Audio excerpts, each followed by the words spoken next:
Hello बच्चों, कैसे हो आप लोग। उम्मीद करते हैं कि आप लोग सही होंगे। आप लोगों के लिए सफलता study zone series by series objective प्रश्न लेके आ रहा है जो मोस्ट प्रीवियस वायरल प्रश्न है। ठीक है, आप लोग घर पे बैठ के इसको करते जाओ। ठंड काफी बढ़ गई है, आप लोग घर पे बैठ के आराम से पढ़ाई करो। दुनिया में सबसे आसान काम है पढ़ाई करना, सबसे आसान काम है पढ़ाई करना। इसमें आपको कोई मेहनत नहीं, तो एक जगह पे आप स्थिर होकर बैठ के आप पढ़ाई कर सकते हो।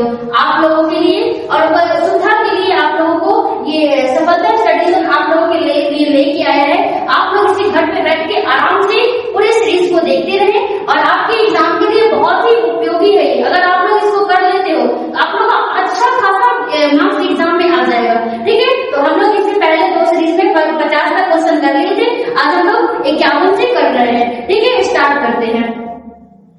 आपका क्वेश्चन है आपका झाड़ा पलक साहित्य की कौन सी विधा है। झाड़ा पलक जो है वो साहित्य की कौन सी विधा है आपसे पूछा जा रहा है। आपसे पूछा जा रहा है क्या ये कहानी है, क्या ये निबंध है, क्या ये उपन्यास है, क्या ये काव्य है। तो ये क्या हो जाएगा आपका, कहानी हो जाएगा। ये क्या है, कहानी है। ये जो है झाड़ा पलक साहित्य की कौन सी विधा है, तो कहानी है। ठीक है, ये कहानी है। आगे है आपका मेरे बिना तुम प्रभु शीर्षक कविता किस कविता संकलन से लिया गया है, ये पूछा जा रहा है। आप लोगों को मैं पिछले वीडियो में बताई थी कि कवि परिचय आप लोग ध्यान से पढ़ना, कवि परिचय आप लोग क्लियर करते रहना। जिसमें कवि के बारे में पूछा जाता है, कवि के द्वारा जो भी लिखी हुई लेखनी होती है उसके पूरे डिटेल आपसे पूछे जाते हैं। तो आपसे पूछा जा रहा है यहाँ पे मेरे बिना तुम प्रभु शीर्षक कविता किस कविता संकलन से लिया गया है। तो क्या ये देशांतर से लिया गया है, क्या ये एडवेंट से लिया गया है, क्या ये लाइफ एंड सॉन्ग से लिया गया है, क्या इनमें से कोई नहीं। तो इसका सही आंसर हो जाएगा आपका देशांतर। इसका सही आंसर हो जाएगा देशांतर। ठीक है, उम्मीद करते हैं आप लोग इसको घर पे बैठ के अच्छे से देख रहे होंगे और आप लोग सभी को नोट करते जाना। ठीक है, हम टाइम भी देते हैं, बहुत टाइम देते हैं, आप लोग इसको नोट करते जाना। ये आप लोगों के लिए बहुत ही महत्वपूर्ण है। आप लोग इसको देखना और इसको करना ना भूलें। ठीक है, अब आपसे पूछा जा रहा है जब मेरा अस्तित्व ना रहेगा प्रभु तब तुम क्या करोगे। आपसे पूछा जा रहा है कि जब मेरा अस्तित्व ना रहेगा प्रभु तो तब तुम क्या करोगे। कुछ भगवान के लिए कहा जा रहा है, भगवान के लिए कि सभी कहते हैं कि जब हम ही नहीं रहेंगे तो आपका क्या दायित्व रहेगा। हम मनुष्य हैं तभी तो देवी देवता को पूजा करते हैं, अगर हम रहेंगे ही नहीं तो क्या हम देवी देवता को पूजा करेंगे। तो इसमें कहा जा रहा है, तो इसका सही आंसर आपसे पूछा जा रहा है कि इसका सही आंसर क्या होगा। एक वृक्ष की हत्या, मेरे बिना तुम प्रभु, लौट कर आऊंगा फिर से, हमारे नहीं। तो इसका सही आंसर हो जाएगा मेरे बिना तुम प्रभु। अगर आप लोग कविता पढ़े होंगे उसमें दिया हुआ है कि जब मेरा अस्तित्व भी नहीं रहेगा तब तुम क्या करोगे, यानी हम लोग ही नहीं रहेंगे तो भगवान को कहां से पूछने जाएंगे। भगवान से पूछने तो कभी नहीं जाएंगे। तो इसका सही आंसर हो जाएगा मेरे बिना तुम प्रभु। ठीक है, आपका 54 नंबर क्वेश्चन है रेनर मारिया रिल्के का जन्म कब हुआ था। आपसे इसमें जन्म पूछ रहा है, जन्म पूछ रहा है कि रेनर मारिया रिल्के का जन्म कब हुआ था। आपका दिया हुआ है 1 नवंबर 1840 को, 1 दिसंबर 1874 को, 2 जून 1875 को, 4 दिसंबर 1875 को। आपसे पूछा जा रहा है, आपके स्क्रीन पे 4 ऑप्शन दिए हुए हैं। अब हम पहले ही बता दिए कि जन्म मृत्यु इसको पूछा जाता है और देख रहे हो आप लोग लगातार आते जा रहा है, हर एक कवि का जन्म मृत्यु आते जा रहा है। ठीक है, इसका जन्म कब हुआ था, तो 4 दिसंबर 1875 को हुआ था। इसका जन्म कब हुआ था, 4 दिसंबर 1875 को हुआ था। किसका जन्म, तो रेनर मारिया रिल्के का। आप लोग नोट डाउन करना ना भूलें। ठीक है, सेकेंड क्वेश्चन है आपका रेनर मारिया रिल्के की माता का क्या नाम है। देख रहे हो हम जो बताए हैं कि माता पिता का नाम आ ही रहा है, आता ही है एग्जाम में, और देखो आपकी सीरीज में भी आ रहा है और इसीलिए हम बताएंगे ना पहले कि सबसे वायरल प्रश्न है। आप लोग इसको करना बिल्कुल ही ना भूलें। ठीक है, आपसे पूछा जा रहा है तो आप लोग देख लो। ये है रेनर मारिया रिल्के की माता का क्या नाम है। माता का नाम क्या सोफिया है, क्या जीनिया है, क्या राबिया है, क्या जिमी है। तो इनके माता का नाम है सोफिया। इनके माता का क्या नाम है, सोफिया। ठीक है, सही हो गया। तो आपका ये आगे क्वेश्चन है 56 नंबर, जिसमें आपसे पूछा जा रहा है हिंदी में स्वर वर्णों की संख्या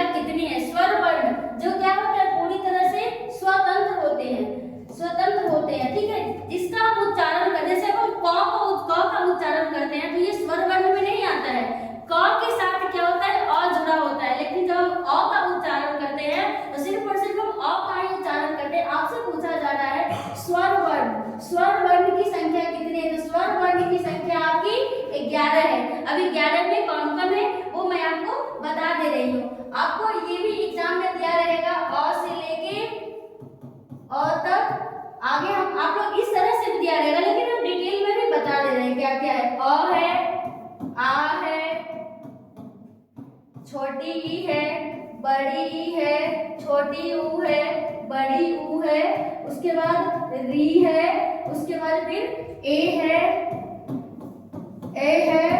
ओ है, औ है। देखोगे आप लोग 11 हो गए होंगे। 1 2 3 4 5 6 7 8 9 10 11 हो गए। आपका आंसर क्या है? तो ये सभी क्या है? अ वर्ण सॉरी स्वर वर्ण में आते हैं। देखो आप ए बोलो तो सिर्फ ए ही बोलोगे, इसके साथ साथ ऐसा नहीं है कि अ का उच्चारण होता है। आप उसी तरह से आप क बोलो, च बोलो, त बोलो, कुछ भी बोलते हो तो अ का उच्चारण होता है। तो हाँ देखो ऐसे जब हम त बोलते हैं तो इसके साथ अ जुड़ा होता है, तो ये इस तरह से हो जाता है। तो जो अ के मेल से बनता है, लेकिन इसका जब हम खंडन करेंगे तो सिर्फ और सिर्फ अ ही होगा, अ ही होगा। ठीक है, तो ये क्या है? आपका स्वर वर्ण है। ठीक है, जो स्वतंत्र रूप से जिसको हम बोलते हैं स्वतंत्र होते हैं वर्ण, ये स्वर वर्ण जो है वो स्वतंत्र होते हैं। ठीक है, इसको देखते हैं हम लोग। आगे है आपका 57 नंबर क्वेश्चन। 57 नंबर में है निम्न में से द्विगुण व्यंजन कौन सा है? निम्न में से द्विगुण व्यंजन कौन सा है आपसे पूछा जा रहा है। द्विगुण व्यंजन, ठीक है, द्विगुण व्यंजन पूछा जा रहा है। तो क्या क है द्विगुण व्यंजन? क है? क नहीं है, क आपका नहीं है। क्या अंग है? देखते हैं कि ये होने वाला है द्विगुण व्यंजन में। क्या च है? क्या ज है? तो ये क्या होगा आपका? ये अंग हो जाएगा सर, ये आपका हो जाएगा। आगे है आपका 58 नंबर क्वेश्चन है योग ना होने पर भी जो साथ रहे उसे क्या कहते हैं? योग ना होने पर भी जो साथ रहते हैं उसको क्या कहते हैं? जहाँ पे जोड़ना भी नहीं भी होता है वहां भी वो साथ में होता है, तो क्या अनुस्वार होता है? अनुस्वार नहीं होता है, अनुस्वार को हम लाते हैं। अनुनासिक होता है क्या? तो ये अनुनासिक भी नहीं होता है। ठीक है, ये होता है आपका अयोग्य वाक्य। योग ना होने पर भी जो साथ रहता है वो क्या कहलाता है? आपका अयोग्य वाक्य। अयोग्य वाक्य कहलाता है। निर्नुनासिक ये नहीं कहलाता है। आप लोग वर्ण अगर अच्छे से पढ़े होंगे तो वहां पे आप लोगों को ये सभी डिटेल में दिया होगा। ठीक है, तो ये योग ना होने पर भी जो साथ रहता है वो क्या कहलाता है? आपका अयोग्य वाक्य कहलाता है, निर्नुनासिक भी नहीं कहलाता है। ठीक है, 58 नंबर क्वेश्चन देख लीजिए। अब आते हैं हम लोग 59 नंबर क्वेश्चन पे, जिसमें त का उच्चारण स्थान आपसे पूछा जा रहा है। त का उच्चारण स्थान क्या है? त का उच्चारण स्थान पूछा जा रहा है। त का क्या? त का कंठ है, तालु है, मुर्दा है, दंत है। कंठ से हम कंठ का सहारा लेते हैं क्या? त का उच्चारण में आप लोग उच्चारण करके देख भी सकते हो। त कहीं से कंठ सहारा नहीं दे रहा है तो त नहीं होगा आपका। क्या तालु होता है? क्या जो हमारी जीवा है वो तालु को टच करती है? तालु जिसको बोलते हैं वो क्या टच करती है हमारी जीवा? त है, त का उच्चारण करके आप बार बार बोल सकते हो। तो तालु में भी हमारी जीवा नहीं सटती है। ठीक है, मुर्दा ये हम जो बोलते हैं स्वतंत्र बोलते हैं, क्या वो भी हम बोल पा रहे हैं? तो वो भी नहीं है। हमारी जीवा किसको स्पर्श कर रही है? हमारी जीवा जो है वो किसको स्पर्श कर रही है? त का उच्चारण में। तो त जीवा हमारे दंत को यानी दांत को क्या करती है? स्पर्श करती है, तब जाके हम त का उच्चारण कर पाते हैं। ठीक है, उम्मीद करते हैं आप लोगों को वीडियो समझ में आ रहा होगा। इसमें का जो भी प्रश्न है आप लोग इसको ध्यान से करते जाना। आपसे पूछा जा रहा है निम्न में अघोष वर्ण कौन है? अघोष वर्ण कौन है? आप बता सकते हो अघोष वर्ण। आपसे वर्णों से भी रिलेटेड 2-3 प्रश्न पूछ लिए जाते हैं एग्जाम में। अघोष वर्ण कौन है? क्या य अघोष वर्ण है? क्या र अघोष वर्ण है? क्या त अघोष वर्ण है? क्या ल अघोष वर्ण है? तो अघोष वर्ण कौन सा है? य नहीं है अघोष वर्ण, र नहीं है अघोष वर्ण, क्या त और ल होगा? तो देखते हैं, तो ल भी अघोष वर्ण नहीं है। आपका सही आंसर हो जाएगा त अघोष वर्ण होते हैं। ठीक है, आगे है आपका 61 नंबर क्वेश्चन, जिसमें दिया हुआ है एक ही ध्वनि जब द्वित हो जाए तब वो कौन ध्वनि कहलाती है? आपसे पूछा जा रहा है कि जब एक ही ध्वनि द्वित हो जाए तब वो कौन ध्वनि कहलाती है? आपसे पूछा जा रहा है कौन ध्वनि कहलाती है? संपृक्तक ध्वनि कहलाती है, युग्मक ध्वनि कहलाती है, संयुक्त ध्वनि कहलाती है? इनमें से कोई नहीं। एक ही ध्वनि जब द्वित हो जाती है, जुड़ जाती है, तो वो जब द्वित हो जाती है तब वो क्या कहलाती है? युग्मक ध्वनि कहलाती है। ठीक है, आपका सही आंसर हो जाएगा युग्मक ध्वनि। आगे है आपका 62 नंबर क्वेश्चन। 62 नंबर क्वेश्चन में संधि विच्छेद पूछा गया है। जब हम लोग संधि विच्छेद, जिसमें क्या होता है, शब्दों को तोड़ना जानते हैं, शब्दों को तोड़ते हैं संधि विच्छेद में। आपसे पूछ रहा है शयन शब्द का संधि विच्छेद क्या होगा। देखते हैं हम लोग शयन शब्द का संधि विच्छेद क्या होगा। तो क्या स जोड़ यन होगा? स जोड़ यन होगा? नहीं होगा, स जोड़ यन नहीं होगा। क्या से जोड़ अन होगा? देख रहे हैं। क्या सय जोड़ न होगा? कभी नहीं होगा। क्या सय जोड़ अन होगा? तो ये भी नहीं होगा आपका सही आंसर क्या होगा? से जोड़ अन। से जोड़ अन है वो शयन का संधि विच्छेद है। ठीक है, आगे का क्वेश्चन है आपका, देख रहे हैं, निम्न में से अशुद्ध शब्द आपसे पूछ रहा है। अशुद्ध शब्द जो लिखा अशुद्ध हो, आपसे पूछ रहा है अशुद्ध क्या लिखा हुआ है। अशुद्ध क्या लिखा हुआ है आपसे पूछ रहा है। अशुद्ध क्या लिखा हुआ है? अशुद्ध क्या लिखा हुआ है आपसे पूछ रहा है। निम्न में से अशुद्ध शब्द कौन सा है आपसे पूछ रहा है। अशुद्ध शब्द क्या? तालाब। तो आपसे अशुद्ध पूछ रहा है। अक्सर हम क्या करते हैं, गलत कर देते हैं। क्या तालाब गलत लिखा हुआ है? अशुद्ध का मतलब गलत होता है, अशुद्ध का मतलब गलत होता है। तो तालाब बिल्कुल सही लिखा हुआ है। दीपिका, दीपिका। देखो आप लोग एक चीज ध्यान देना, जहां पे दीर्घ ई की बात आती है और जहां पे हर्ष ई आती है, दीर्घ ई जहां पे होती है वहां पर उच्चारण करने में हम थोड़ा सा जोर डालते हैं, और जहां पे हर्ष ई होती है वहां पे हम कम जोर डालते हैं। तो देखो आप उच्चारण करो दीपिका, दीपिका। दी पे हम ज्यादा जोर डाल रहे हैं और पी पे हम कम जोर डाल रहे हैं। तो ये भी क्या लिखा हुआ है? ये सही लिखा हुआ है आपका ज्योत्स्ना। ये ज्योत्स्ना है जो गलत लिखा हुआ है इसमें, और प्रज्वलित भी क्या है, वो सही लिखा हुआ है। और आपसे पूछा भी जा रहा है अशुद्ध शब्द इनमें से कौन है। तालाब है, तालाब सही लिखा हुआ है। दीपिका सही लिखा हुआ है। प्रज्वलित सही लिखा हुआ है। ज्योत्स्ना गलत लिखा हुआ है। ज्योत्स्ना क्या है? गलत लिखा हुआ है। ठीक है, तो आपका ये हो गया। आगे आते हैं हम लोग 64 नंबर क्वेश्चन, जिसमें है निम्नलिखित में अल्प विराम चिन्ह कौन है। अल्प विराम, आप लोग विराम चिन्ह एक चैप्टर पढ़े होंगे जिसमें दिया रहता है विराम चिन्ह। अलग अलग चिन्ह के बारे में उसमें हमको जानना है। प्रश्नवाचक चिन्ह होता है, विस्मयादि बोधक चिन्ह होता है। तो ये सारी चीजें आपसे इसमें पूछ रहा है। अल्प विराम, जहां पे हम थोड़ी देर के लिए विराम लेते हैं, फिर उसके बाद स्टार्ट करते हैं, फिर पूर्ण विराम लगाते हैं। तो आपसे पूछा क्या ये अल्प विराम, क्या आपसे पूछ रहा है ये अल्प विराम है? तो नहीं, ये अल्प विराम नहीं है। ये अल्प विराम है नहीं, ये तो प्रश्नवाचक चिन्ह है, ये योजक चिन्ह है। अल्प विराम आपका क्या हो जाएगा? ये हो जाएगा। ठीक है, ऑप्शन नंबर डी जो है वो आपका सही हो जाएगा। ठीक है, आपका स्वर, आपका आगे क्वेश्चन इसमें पूछा जा रहा है स्वर संधि के कितने भेद होते हैं। आपसे पूछा जा रहा है स्वर संधि के कितने भेद होते हैं। आपको बताना है स्वर संधि के कितने भेद होते हैं और कौन कौन होते हैं। स्वर संधि के कितने भेद होते हैं और कौन कौन होते हैं, कौन कौन होते हैं ये भी बताना है। तो क्या 5 होते हैं, 7 होते हैं, 6 होते हैं, 8 होते हैं? तो स्वर संधि के 5 भेद होते हैं। अब कौन कौन होते हैं वो भी बता रहे हैं आपको। तो स्वर संधि के 5 भेद होते हैं। पहला होता है दीर्घ संधि, पहला है आपका दीर्घ संधि, पहला है दीर्घ संधि, दूसरा है गुण संधि,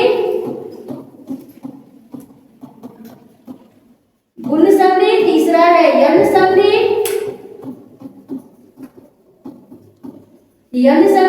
चौथा है अयादी संधि, आप लोग नोट डाउन करते रहना। और पांचवा क्या है? पांचवा है आपका वृद्धि संधि, पांचवा है वृद्धि संधि। ठीक है, वृद्धि संधि के 5 भेदों में एक भेद है वृद्धि संधि में। ठीक है, आप लोग पांचों नोट डाउन कर लेना। स्वर संधि के कितने भेद होते हैं? 5। कौन कौन होते हैं? एक है दीर्घ संधि, दूसरा है गुण संधि, तीसरा है यन संधि, चौथा है अयादी संधि और पांचवा है वृद्धि संधि। आप लोग इसे नोट डाउन कर लो। ठीक है,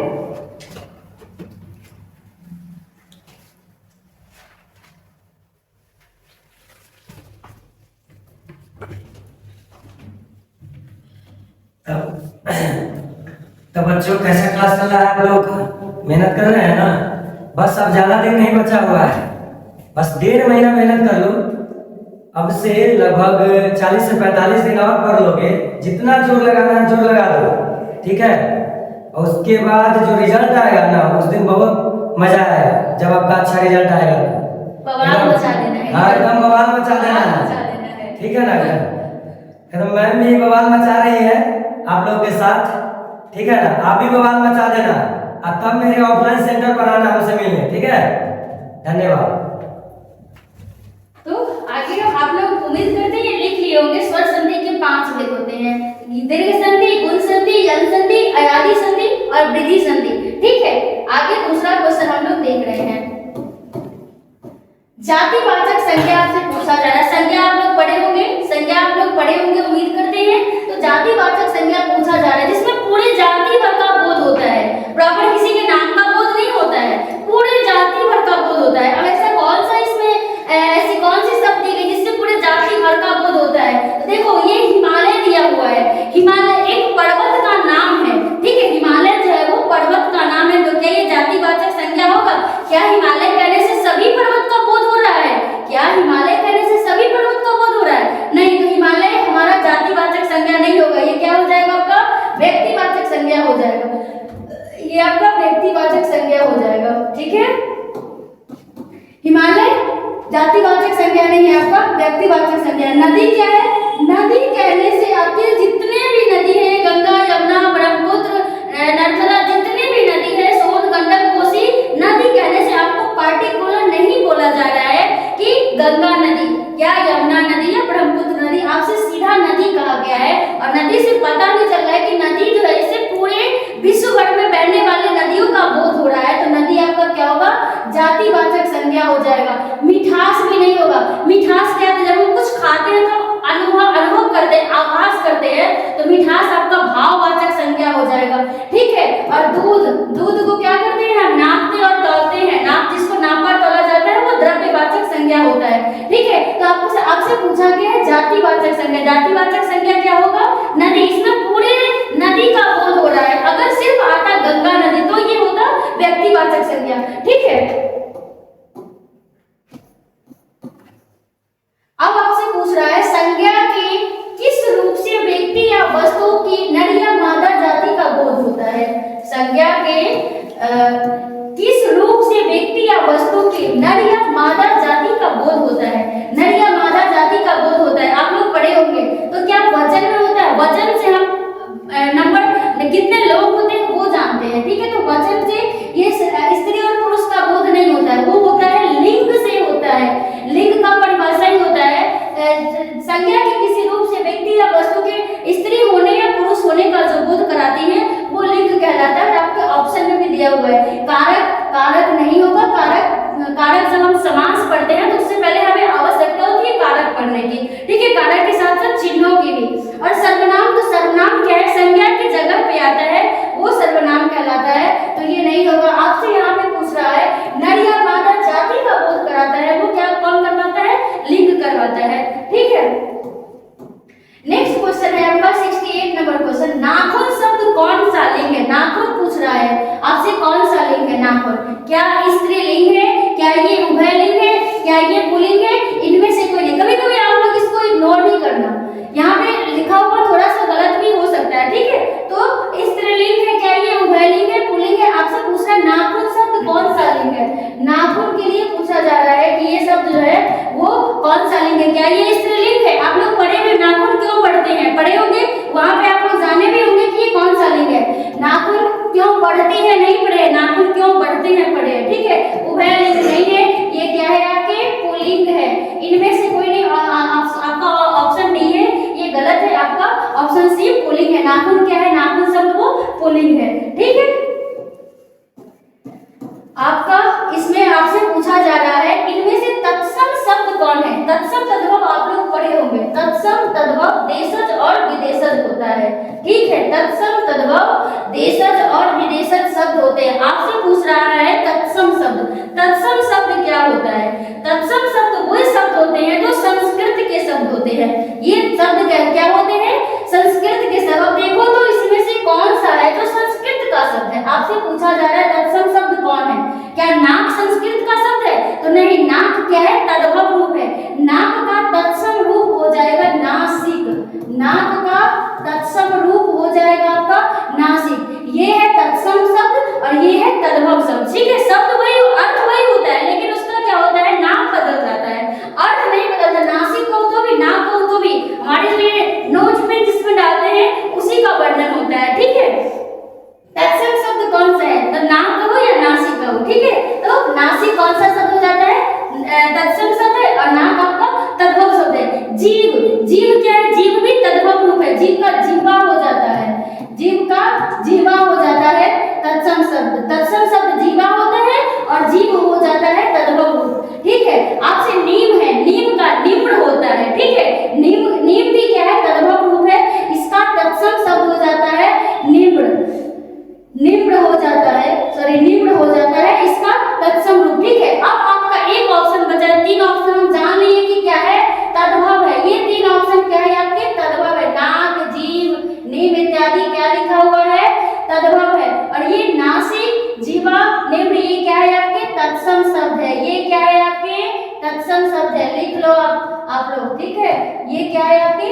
तत्सम है और ये क्या है आपके? तद्भव है। ये क्या है आपके? तद्भव है। अब इस क्वेश्चन के अकॉर्डिंग इसका राइट आंसर क्या होगा? ओष्ठ। इसका आप ओष्ठ क्या है आपका? ओष्ठ तत्सम शब्द है। इसका तद्भव रूप क्या होगा? तो ओठ, लिपस्टिक लगाने वाला। ठीक है, ओठ, ये आपका एनालाइज है। ठीक है, एक आप लोग इसको नोट कर लेना। ठीक है, आप लोग इसको नोट भी करते जाना। तत्सम क्या होता है, तद्भव क्या होता है, मैं बता दी। तत्सम होते हैं संस्कृत के शब्द, तद्भव होते हैं उसका नया शब्द जो होता है, शब्द वही होते हैं, अर्थ सॉरी शब्द बदल जाते हैं, अर्थ वही रहता है। जिस तरह से पर्यायवाची नाम होता है, ठीक है, अर्थ वही होते हैं लेकिन नाम क्या होता है? अलग अलग हो जाता है। उम्मीद करते हैं आप लोगों को समझ में आ गया होगा। और हम लोग नेक्स्ट क्वेश्चन पे चल रहे हैं। आपसे पूछ रहा है प्रियतमा शब्द का स्त्रीलिंग क्या होता है? प्रियतमा, सभी बच्चे जान रहे होंगे प्रियतमा क्या होता है। सभी बच्चे जान रहे होंगे कि प्रियतम शब्द का स्त्रीलिंग क्या होता है। प्रियतम शब्द का प्रियलिंग पूछ रहा है कि स्त्रीलिंग क्या होता है। ये पुल्लिंग रूप है, आपसे पूछ रहा है। हम तो पहले ही आंसर बता दिए, आप लोग जान भी गए होंगे कि कौन सा इसका आंसर होगा। ठीक है, तो इसका सही आंसर हो जाएगा प्रियतम का प्रियतमा। प्रियतम, प्रियतमा, प्रियतमी नहीं होगा। ये बोलने में भी थोड़ा सा लग रहा है कि प्रियतमी नहीं होगा, प्रियतमानी नहीं होगा। चौथा ऑप्शन है इनमें से कोई नहीं, तो आपका प्रियतमा हो जाएगा प्रियतम शब्द का स्त्रीलिंग रूप। ठीक है, आगे 71 नंबर क्वेश्चन। साधुओं की संगति से सुधरती है, यहाँ से कौन सा कारक है? आपसे पूछ रहा है कि से कौन सा कारक है। ठीक है, आप लोग इसको बताओ। साधुओं के आप कारक पढ़े होंगे, तो कारक का जो विभक्ति चिन्ह होता है, बोले ना विभक्ति चिन्ह से भी प्रश्न पूछ लिया जाता है। या तो आपसे कारक पूछ लेगा या कारक का विभक्ति चिन्ह पूछ लेगा। विभक्ति चिन्ह यहाँ पर से दिया हुआ है, विभक्ति चिन्ह से लगा हुआ है। साधुओं की संगति से बुद्धि सुधरती है, आपसे पूछ रहा है। अब आप लोग जब विभक्ति चिन्ह पढ़े होंगे वहां पे दो बार से आता है। एक कर्ता ने कर्म को करण से, जब एक बार से आता है जहाँ पे जुड़ाव का स्थिति होता है, और दूसरी बार जब आता है वहां पे अलगाव की स्थिति आती है।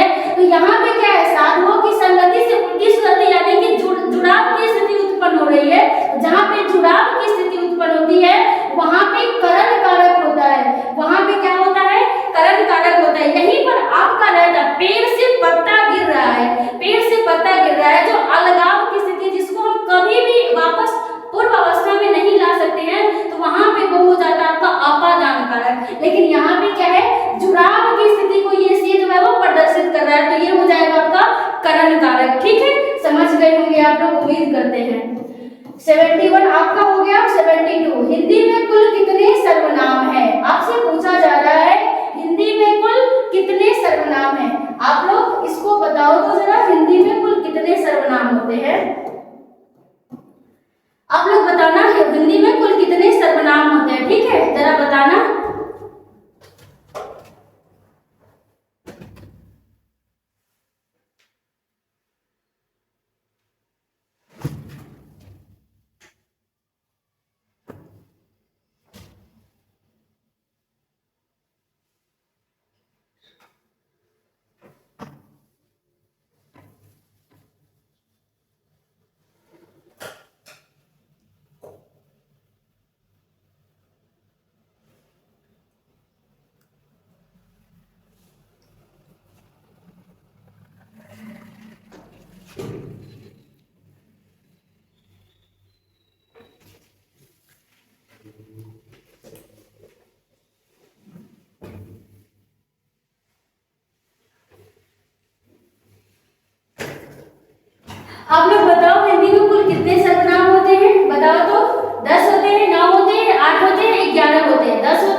11 सर्वनाम हिंदी में कुल 11 होते हैं। अब कौन कौन होते हैं ये भी बता दे रहे हैं। तो ये है आपका मैं, तू, यह, आप, क्या। आप लोग नोट करते जाना, मैं, तू, आप, यह, उसके बाद आप होगा, क्या, वह, ये, जो। काउंट करो कितना है, 1 2 3 4 5 6 7 8, 8 है, 3 और छूट रहा है आपका। मैं, तू, यह, जो, सो, जो लिखे हैं क्या, जो, सो, उसके बाद है कोई, 4 5 6 7 8 9 10, कोई, और एक हो जाएगा क्यों। जब हम संज्ञा के बदले में किसी शब्द का सर्वनाम क्या होता है, संज्ञा के बदले में लाते हैं तो हम क्या करते हैं, नाम की जगह पे मैं, तुम, आप इत्यादि रखते हैं। यह वह बोलते ही है, यह है वह है। तो ये कहते हैं आप लोग, ये क्या है, मैं, तू, यह, आप, क्या, वह, ये, जो, सो, क्यों, कोई, क्यों इत्यादि क्या है, आपके सर्वनाम है। आपकी हिंदी में कुल सर्वनाम कितने हैं, 11 है, जो कि ये आपको लिख दिए हैं। आप लोग अगर नोट डाउन करना चाहोगे तो कर लेना, ठीक है। आप लोग नोट डाउन करना चाहो तो वो कर लेना, ठीक है। आगे हम लोग 73 नंबर क्वेश्चन में देख रहे हैं, जिन क्रियाओं का व्यापार और फल कर्ता पर पड़े वो क्या कहलाता है। आपसे पूछ रहा है कि जिन क्रियाओं का व्यापार और फल कर्ता पर पड़ रहे हो वो क्या कहलाते हैं। क्या वो सकर्मक क्रिया कहलाता है, क्या वो संयुक्त क्रिया कहलाता है, क्या वो द्विकर्मक क्रिया कहलाता है, क्या वो अकर्मक क्रिया कहलाता है। आपसे पूछ रहा है जिन क्रियाओं का व्यापार और फल कर्ता पर पड़ रहा वो क्या कहलाता है। आपको आंसर बताना है, आपको सही आंसर बताना है कि क्या होता है। सकर्मक क्रिया होता है, संयुक्त क्रिया होता है, द्विकर्मक क्रिया होता है। आप इसका आंसर बताओ, जल्दी से इसका आंसर बताओगे, ठीक है। जल्दी से इसका आंसर बताओ क्या होता है। जब क्रिया का फल जिन क्रिया का व्यापार और फल कर्ता पर पड़ता है वो क्या कहलाता है, वो क्या कहलाता है आपका सकर्मक क्रिया कहलाता है, क्या अकर्मक क्रिया कहलाता है, क्या द्विकर्मक क्रिया कहलाता है, क्या ये संयुक्त क्रिया कहलाता है। तो इसका राइट आंसर क्या हो जाएगा आपका, इसका राइट आंसर हो जाएगा, बताओ जल्दी बताओ। बहुत पढ़ाई कर रहे हो तुम लोग ऐसा लग रहा है। क्या हो जाएगा, अकर्मक क्रिया। इतना पढ़ो कि 500 में 510 नंबर ले आना। ये कब होगा संभव, जब आप लोग बहुत पढ़ोगे, ठीक है। 500 में 510 नंबर आना चाहिए। इसका मतलब ये नहीं कि 510 नंबर आ जाए, इसका मतलब है कि 499 498 इतना नंबर तक तो आप लोग ला ही सकते हो, ठीक है। तो आपका हो जाएगा अकर्मक क्रिया, ठीक है। 74 नंबर क्वेश्चन है, मैं खरा बढ़ता हूँ, यह किस क्रिया का उदाहरण है। आपसे पूछ रहा है कि मैं खरा बढ़ता हूँ, यह किस क्रिया का उदाहरण है, यह किस क्रिया का उदाहरण, इसका आंसर बताओ। सकर्मक क्रिया है, अकर्मक क्रिया है, द्विकर्मक क्रिया है, या इनमें से कोई नहीं। क्या है इसका, सकर्मक क्रिया है या अकर्मक क्रिया है या द्विकर्मक क्रिया है, या इनमें से कोई नहीं, ठीक है। आपका क्या हो जाएगा, सकर्मक क्रिया हो जाएगा। मैं खरा भरता हूँ, यह किस क्रिया का उदाहरण है, जो काम के साथ होता है, जो काम के साथ होता है वो सकर्मक क्रिया कहलाता है। और यहाँ पे काम क्या हो रहा है, भरा भरना, तो ये कौन सा क्रिया हो जाएगा, सकर्मक क्रिया हो जाएगा, ठीक है। आगे है 75 नंबर क्वेश्चन, आपका लास्ट, इस सीरीज का लास्ट क्वेश्चन है ये, इस सीरीज का लास्ट क्वेश्चन है 75 नंबर। इसके बाद हम लोग दूसरा सीरीज देखेंगे, जिसमें आपके अगर आप पूरा सीरीज देख लेते हो तो 100 क्वेश्चन आपके पास अवेलेबल हो जाते हैं। अगर आप 100 क्वेश्चन को कर लेते हो तो आपका ऑलमोस्ट अच्छे खासे नंबर बोर्ड में आ जाएगा। ये वायरल प्रश्न ही है, अलग अलग टीचरों के द्वारा ये बनाया गया प्रश्न है, ठीक है। भूतकाल के कितने भेद होते हैं, आपका लास्ट क्वेश्चन है इस सीरीज का। भूतकाल के कितने भेद होते हैं, भूतकाल के कितने भेद होते हैं, आपसे पूछा जा रहा है कि भूतकाल के कितने भेद होते हैं। ऑप्शन है आपका 8 7 6 5। क्या है, 8 7 6 5। भूतकाल के कितने भेद होते हैं, तो भूतकाल के 6 भेद होते हैं। 8 भी नहीं होते, 7 नहीं होते, 5 नहीं होते, 6 भेद होते हैं भूतकाल निकाल के। ठीक है, ये आपका लास्ट रहा है, ये सीरीज थर्ड का ये लास्ट रहा है। आगे फिर से हम लोग 25 क्वेश्चन और करेंगे। आप लोग अगर चारों सीरीज को कर लेते हो तो आपके पास कुल मिला के 100 क्वेश्चन हो जाता है, और 100 क्वेश्चन को आप लोग डेली रिवाइज करो। ठीक है, आप लोग इसको करते रहना। मिलते हैं नेक्स्ट वीडियो में। ठीक है, ये कौन सा सीरीज है? थर्ड सीरीज है। आप लोग का एक सेट हो चुका है, दूसरा भी हो चुका है, थर्ड कंप्लीट हुआ है। आप लोग बारी बारी से इसको देखिएगा। 25-25 ऑब्जेक्टिव का सीरीज बना हुआ है, और इसको आप देख लेते हैं तो आपके बिहार बोर्ड के एग्जाम में यहाँ से बहुत सारे क्वेश्चन टकराएंगे। ठीक है, ऐसे भी आपको पता होगा कि बिहार बोर्ड में हिंदी में 100 ऑब्जेक्टिव होते हैं, जिसमें से आपको 50 ऑब्जेक्टिव का ही आंसर लगाना होता है। ठीक है, क्लियर हो गया? मिलते हैं नेक्स्ट सीरीज में, और तब तक के लिए मैम का हौसला बढ़ाने के लिए आप इस वीडियो पर लाइक, कमेंट, शेयर खुद कीजिएगा। कस के दबाइए, एकदम कस के दबा देना है। ठीक है, कि मैम एकदम कल जब वीडियो लेकर आए तब देखे तो एकदम पूरा उनका हौसला बुलंद हो। ठीक है,